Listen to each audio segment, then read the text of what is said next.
1.2 में आपको दिया क्या गया है, ठीक है। प्रश्न नंबर 1 में आपसे बोला गया है कि नीचे दिए गए कथन सत्य है या क्या है, असत्य है। आपको कारण के साथ अपने उत्तर देने हैं। पहले नंबर तो सत्य है या कथन या असत्य ये बताना, उसके बाद क्या बताना है, इसके कारण कि ये सत्य क्यों है और असत्य क्यों है, ठीक है। पहले प्रश्न में आपसे पूछा गया है, पहले प्रश्न का आपको जवाब देना होगा कि प्रत्येक अपरिमेय संख्या एक वास्तविक संख्या है। अभी अभी हमने आपको बताया कि वास्तविक संख्या के अंदर यानी वास्तविक संख्या में अपरिमेय और परिमेय आते हैं, जबकि परिमेय में वास्तविक नहीं आती है कि नहीं। तो यहाँ पे कहेंगे जितनी भी संख्याएं होंगी वो सारी की सारी संख्याएं किसके अंदर आती हैं, वास्तविक संख्या के अंदर। अब बताइए यहाँ पे वास्तविक संख्या के अंदर परिमेय भी आ जाती है, अपरिमेय भी आ जाती है, ये सारी संख्याएं वास्तविक संख्या के अंतर्गत आती हैं। तो कहने का मतलब प्रत्येक अपरिमेय संख्या जो है वो वास्तविक संख्या है या नहीं है, तो क्या बोलेंगे, है। क्यों, क्योंकि अपरिमेय संख्या हो या क्या हो, परिमेय संख्या हो, ये किसके संग्रह में आते हैं, वास्तविक संख्या के संग्रह में आते हैं। तो ये बताइए, अगर आपसे कहा जाए परिमेय संख्या क्या वास्तविक संख्या है, तो आप तुरंत बोलेंगे हाँ, ये परिमेय संख्या भी एक वास्तविक संख्या होती है। और आपसे अगर पूछा जाए क्या अपरिमेय संख्या भी वास्तविक संख्या होती है, तो आपको जवाब में देना है हाँ, अपरिमेय संख्या भी वास्तविक संख्या में आते हैं। क्यों आते हैं, क्योंकि वास्तविक संख्या के संग्रह में परिमेय संख्या और अपरिमेय संख्या दोनों संख्याएं आती हैं, ठीक है। इसका ये रीजन होगा। तब यहाँ पे हम अपने उत्तर क्या बताएंगे, इसमें हम बोलेंगे सत्य है। क्या है, सत्य। इसी कारण क्या हो जाएंगे, कारण में आप क्या लिखने वाले हैं, तो कारण में आप लिखेंगे क्योंकि वास्तविक संख्या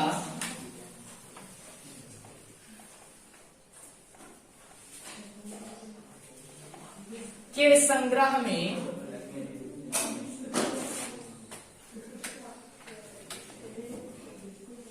परिमेय संख्या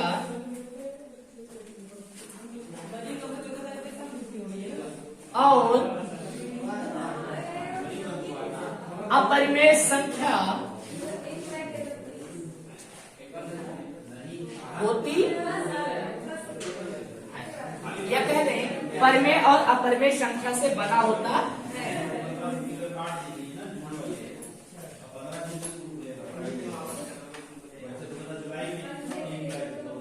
इसके ये क्या है, कारण है। अब प्रश्न नंबर दूसरे पर ध्यान देंगे, ठीक है।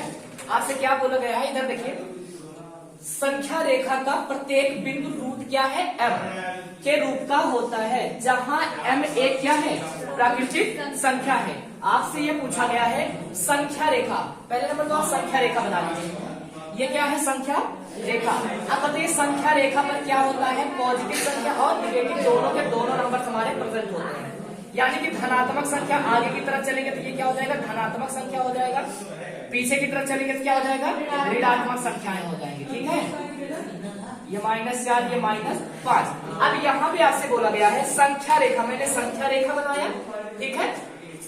संख्या रेखा का प्रत्येक बिंदु, कहने का मतलब ये बिंदु, ये बिंदु, ये बिंदु, ये और ये जितने भी यहाँ पे बिंदु दे रखे हैं वो किसमें है, रूट यम में। यानी कि यम रूट यम के रूप का हो, लेकिन जो यहाँ पे पूछा जा रहा है, कहा जा रहा है कि जो यम है ना, एक क्या है, प्राकृतिक संख्या। यम बराबर क्या होता है, प्राकृतिक संख्या। यहाँ यम क्या है, प्राकृतिक संख्या है। तो प्राकृतिक संख्या क्या होता है, 1 2 3 डाटा डेट कहाँ तक, इनफाइनाइट तक। अब यहाँ से प्राकृतिक संख्या कोई मिल रहा है, नहीं मिल रहा। क्यों, क्योंकि यहाँ पे ना संख्या रेखा पर पॉजिटिव और निगेटिव दोनों नंबर होते हैं, यानी पूर्णांक होता है, यानी कि धनात्मक और ऋणात्मक। तो यहाँ पे बोला जा रहा है कि संख्या रेखा का प्रत्येक बिंदु रूट यम है। तो यहाँ पे ऐसा कोई आपको नंबर दिख रहा है जो रूट यम का है, वो भी m क्या है, प्राकृतिक संख्या। क्या यहाँ पे आपको रूट दिख रहा है, क्या यहाँ पे रूट दिख रहा है, क्या यहाँ पे रूट दिख रहा है, यानी कहने का मतलब ये एक भी बिंदु रूट यम का नहीं है। तो यह कथन क्या होगा, असत्य हो जाएगा। तो आपको उत्तर में क्या लिखना होगा, असत्य। क्या लिखना होगा, असत्य। कारण क्या लिखोगे, अभी अपने आपको दिखाया था कि संख्या रेखा पर एक बिंदु भी बैठा है, जिसका क्या नाम है, जो बिंदु क्या है, 0 भी है, ठीक है, क्या है, 0 है। तो आपको यहाँ बताना है कि जीरो यानी कि जहां यम एक प्राकृतिक संख्या है, यम प्राकृतिक संख्या यहां से देखेंगे तो इधर को होगा, लेकिन क्या जीरो प्राकृतिक संख्या होता है? नहीं। यहां ऐसे लिख देना है क्योंकि जीरो प्राकृतिक संख्या नहीं है, अर्थात क्या लिखेंगे? अर्थात संख्या रेखा पर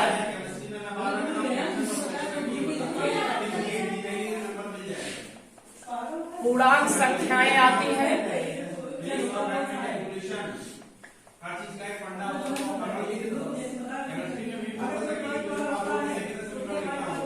ठीक है, क्योंकि जीरो प्राकृतिक संख्या नहीं है, अर्थात संख्या रेखा पर पूर्णांक संख्याएं आती हैं, ठीक है, जबकि यम एक प्राकृतिक संख्या है। ये आपके कार्य हो गए। अब प्रश्न नंबर तीसरे में क्या पूछा जा रहा है, इधर देखिए, प्रत्येक वास्तविक संख्या एक अपरिमेय संख्या होती है।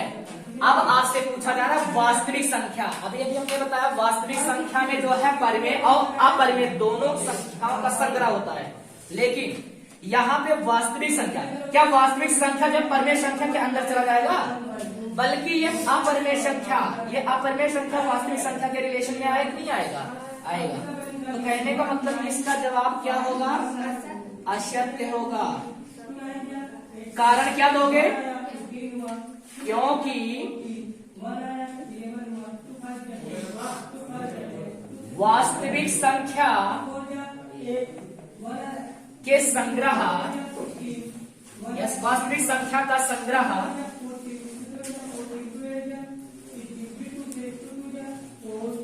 परिमेय और अपरिमेय से होता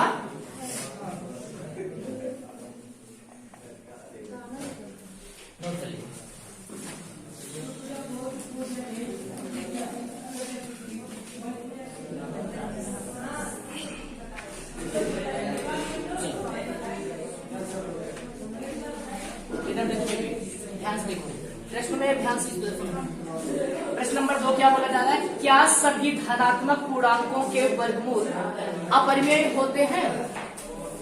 यदि नहीं तो एक ऐसी संख्या के वर्गमूल का उदाहरण दीजिए जो परिमेय संख्या है। पहले नंबर आपसे प्रश्न क्या पूछा जा रहा है? क्या सभी धनात्मक पूर्णांकों के वर्गमूल अपरिमेय होते हैं? तो पहले यहाँ धनात्मक पूर्णांक लिख लीजिए, धनात्मक पूर्णांक संख्या, ठीक है, धनात्मक पूर्णांक संख्या। पूर्णांक संख्या आप क्या पढ़े हो? पूर्णांक संख्या में यही पढ़े हो कि पूर्णांक संख्या धनात्मक और क्या होता है, ऋणात्मक दोनों होता है, ठीक है। तो पहले नंबर तो आपको यहाँ पूछा गया है कि धनात्मक पूर्णांक, यानी कि पूर्णांक नहीं पूछा जा रहा आपसे केवल पूर्णांक नहीं पूछा जा रहा है। पूर्णांक हम जानते हैं धनात्मक और ऋणात्मक होता है, जबकि यहाँ पर आपसे प्रश्न पूछा जा रहा है धनात्मक पूर्णांक। कैसे पूर्णांक की बात कर रहा है? धनात्मक। तो धनात्मक का मतलब केवल पॉजिटिव नंबर, यानी कि निगेटिव वाला नहीं। 1 2 3 4 5 6 7 8 ये सब क्या है? धनात्मक पूर्णांक है। अब इसी धनात्मक पूर्णांक में आपसे पूछा जा रहा है कि क्या सभी धनात्मक पूर्णांकों के वर्गमूल अपरिमेय होते हैं? अपरिमेय कहने का मतलब वो क्या होता है? अपरिमेय संख्या वह संख्या होती है जो रूट में होती है, रूट के अंदर एक अभाज्य संख्या होती है जिसका कोई पेयर नहीं बनता है, उसी को हम क्या कहते हैं? अपरिमेय संख्या कहते हैं। जबकि अगर यहाँ पर धनात्मक पूर्णांकों के वर्गमूल, वर्गमूल का चिन्ह क्या होता है? यही तो होता है वर्गमूल का चिन्ह। हर एक नंबर में क्या लगा दे? वर्गमूल का चिन्ह लगा दे, ठीक है, सब में वर्गमूल का चिन्ह लगा लिए, ठीक। अब यहाँ से पूछा जा रहा है क्या ये सभी के सभी वर्गमूल जो है धनात्मक पूर्णांक है या नहीं है?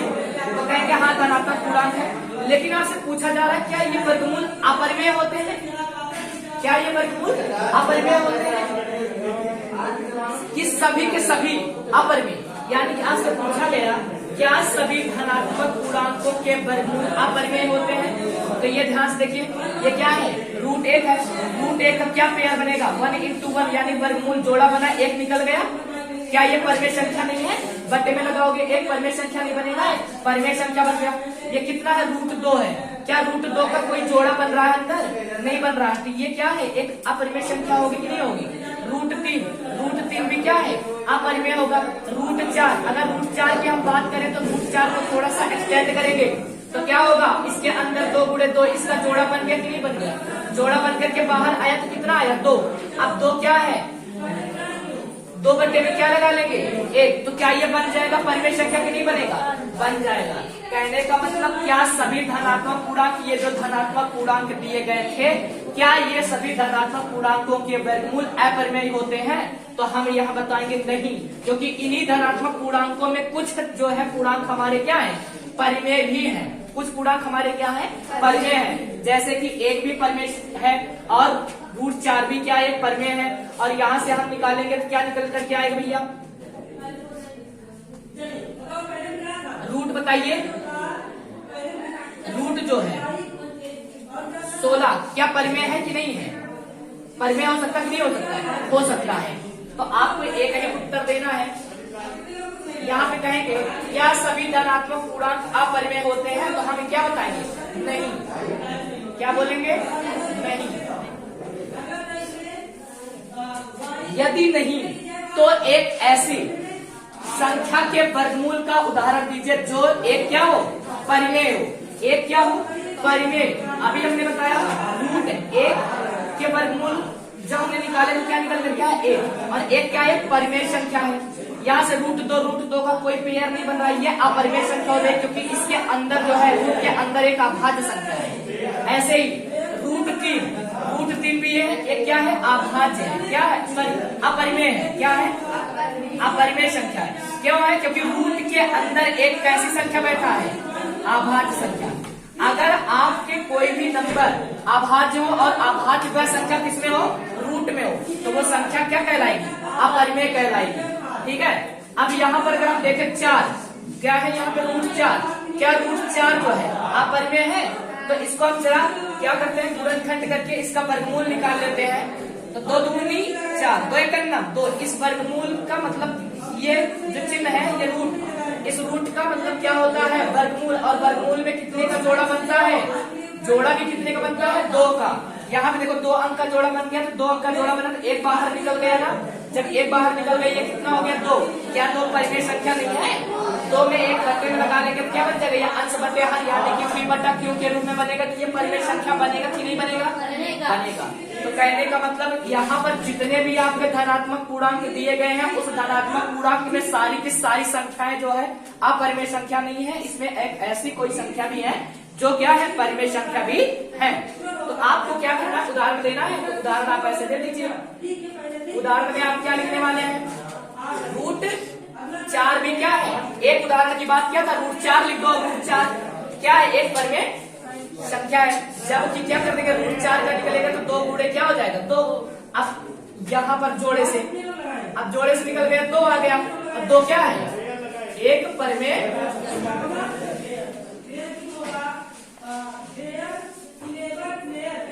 क्लियर है? नोट कर लो। क्या सभी धनात्मक पूर्णांक अपरिमेय होते हैं? तो आपको बताना नहीं, सभी धनात्मक पूर्णांक अपरिमेय नहीं होते हैं। उदाहरण में क्या बताएंगे? √4 बराबर क्या हो जाएगा? √2 2 बराबर 2। एक परिमेय संख्या। चलो आओ देखो अभ्यास 1.2 का ये लास्ट प्रश्न है, ध्यान देना। दिखाइए कि संख्या रेखा पर √5 को किस प्रकार निरूपित किया जा सकता है। हमें इसे √5 को किस पर निरूपित करना है? संख्या रेखा पर। किस पर निरूपित करना है? संख्या रेखा पर। क्या निरूपित करना है? √5। अभी हमने पिछले वाले प्रश्न में क्या पढ़ा था कि संख्या रेखा पर क्या करते हैं? √m को किस बिंदु पर बैठाया जा सकता है, ऐसे भी था ना।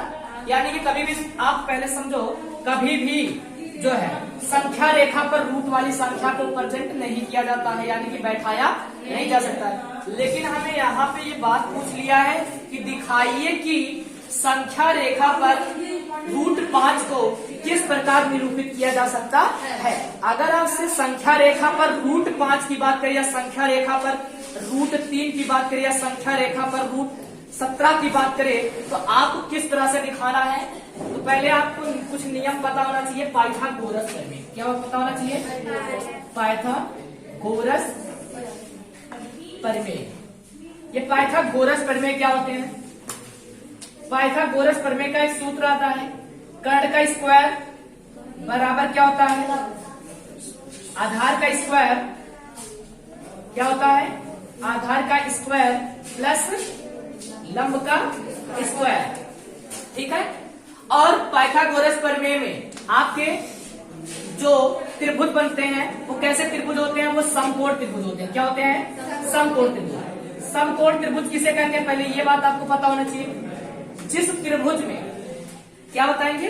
जिस त्रिभुज में एक कोण 90 अंश का हो उसे हम समकोण त्रिभुज कहते हैं। तो यहाँ पे बताइए ये कितने अंश का कोण बना रहा है? 90 अंश का।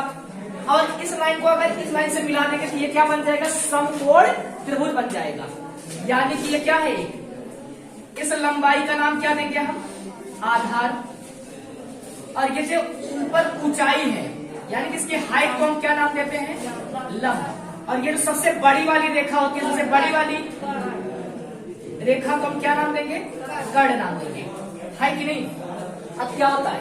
यानी कि इसका वर्ग और इसका वर्ग, आधार का वर्ग और लंब के वर्ग को अगर हम जोड़ लेंगे तो ये किसके वर्ग के बराबर हो जाएगा? कर्ण के वर्ग के क्या हो जाएगा? बराबर हो जाएगा। तो कहने का मतलब यहाँ पे आज से क्या पूछा जा रहा है? √5। √5 को कहाँ दर्शाना है? संख्या रेखा पर दर्शाना है। तो पहले नंबर आपको ना ऐसे कोई 2 नंबर मानने पड़ेंगे। क्या मानने पड़ेंगे? 2 नंबर। ऐसे कोई 2 नंबर मानने पड़ेंगे जिनका स्क्वायर करने पर, और 2 ऐसे नंबर जिनका दोनों का स्क्वायर करने पर आपका क्या बनना चाहिए? √5 बनना चाहिए। √5 में पहली संख्या क्या ले लें हम? 2 ले लें। पहली संख्या क्या ले लें? 2 ले लें। और दूसरे की एक नंबर क्या ले लें? 1 ले लें। क्या इन दोनों के स्क्वायर करने के बाद इनको हम क्या कर लें? प्लस कर लें। 2 दूना क्या हो जाएगा? 4 हो जाएगा। प्लस 1 करना 1 हो जाएगा। 4 1 कितना हो जाएगा? 5। ये संख्या आ रही नहीं आ रही है? कहने का मतलब हम ये जो हमारी यहाँ पे जो लंबाई है इस लंबाई को हम कितना मान लें? 2 मान लें। और इस ऊंचाई को हम कितना मान लें? 1 सेंटीमीटर मान लें। इसको 2 सेंटीमीटर और इसको क्या सेंटीमीटर? 1 सेंटीमीटर। अभी हम कर्ण स्क्वायर का सूत्र हमें क्या पता चला? पाइथागोरस से आधार का स्क्वायर प्लस लंब का स्क्वायर। तो यहाँ आप कर्ण स्क्वायर बराबर सूत्र लगा दो फटाक से। आधार का स्क्वायर प्लस क्या? लंब का स्क्वायर। जब बना तो क्या हुआ? कर्ण का स्क्वायर बराबर क्या हो जाएगा? आधार कितना है? 2 का यहाँ वर्ग है तो यहाँ वर्ग कर दो, प्लस लंब कितना? 1 सेंटीमीटर। यहाँ कह रहे हैं वर्ग कर दो। तो कर्ण का वर्ग बराबर क्या हो गया? 2 दूनी 4 1 कितना? 1। आपसे यहाँ पे कर्ण पूछा जा रहा है ना कि कर्ण का वर्ग पूछा जा रहा है। तो आप यहाँ कहेंगे कर्ण का वर्ग बराबर 4 1 कितना हो गया? 5। तो यहाँ से आप कर्ण निकालेंगे तो कर्ण निकालेंगे स्क्वायर जो है ना, अगर हम पक्षांतर कर देंगे तो उस साइड जाकर के रूट में बन जाएगा। तो यानी कि कर्ण का मान कितना आ गया? √5। क्या आपका कर्ण √5 आ रहा है कि नहीं आ रहा है? आ रहा है। तो कहने का मतलब जो आपको लंबाई लेनी है वो आपको 2 सेंटीमीटर की लेनी है, और जो उसकी ऊंचाई लेनी है वो कितने सेंटीमीटर की लेनी है? 1 सेंटीमीटर की लेनी है।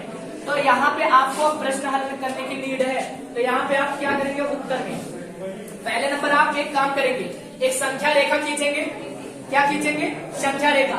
संख्या रेखा पर धनात्मक और ऋणात्मक दोनों संख्याएं हमें क्या होती है?